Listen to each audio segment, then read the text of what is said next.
இங்கே பாருங்க பூத்து விட்டார். என்ன இவர் யார்? இவர் தான் இலங்கை இந்திய நாட்டின் துளசி பேசில். நீங்கள் இதை கூகுள் பண்ணி பார்த்தா தெரியும். நீங்கள் கஷ்டப்பட்டு இலங்கையை கொண்டு வந்து பட்டு போச்சு என்று சொல்ல தேவையில்லை. சரியான மருத்துவ குணம் இருக்குது. கேன்சரை குணமாக்கும், சமைக்கிற எல்லாம் கணக்கு நன்மைகள் எல்லாம் இருக்குது. நீங்கள் லண்டன் இலங்கை இந்தியிலேருந்து தான் கொண்டு வரணும் இல்லை, லண்டனில் வேண்டி வருஷம் முழுக்க பாவிக்கலாம். நான் என்ன செய்கிறேன், இந்த பால்கானை வச்சு சுமார் பண்ணுக்கு இந்த பால்கானை அப்படி வெட்டி இதுக்க வச்சு அப்படியே கிச்சனுக்கு வச்சுட்டு அப்படியே எடுத்து இந்த வெளியில் வச்ச ஊற்றியல் டஸ்ட்டுகள் நானே இப்போ அது கூட சேர்த்து நான் இங்கே வருங்கோ என்ன வெந்தயக்கீரையும் போட்டு வச்சுருக்கிறேன். நீங்களும் வளர்த்து துளசியை சாப்பிடலாம், அருந்தலாம், சமைக்கலாம், எல்லாம் செய்யலாம்.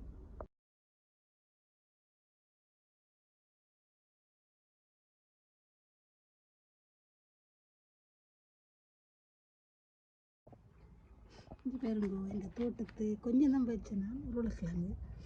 சில வருஷம் இன்னத்துக்கடி உருளைக்கிழங்கு வைக்கிறேன். நான் என்ன சொல்லுங்க, ஆர்கானிக் இல்லை, அதனால் வச்சேன். இதில் நல்ல டேஸ்ட்டு வித்தியாசமாக இருக்கும் கடையில் வாங்குகிற உருளைக்கிழங்கை விட. நீங்களும் செய்து பாருங்க தெரியும்.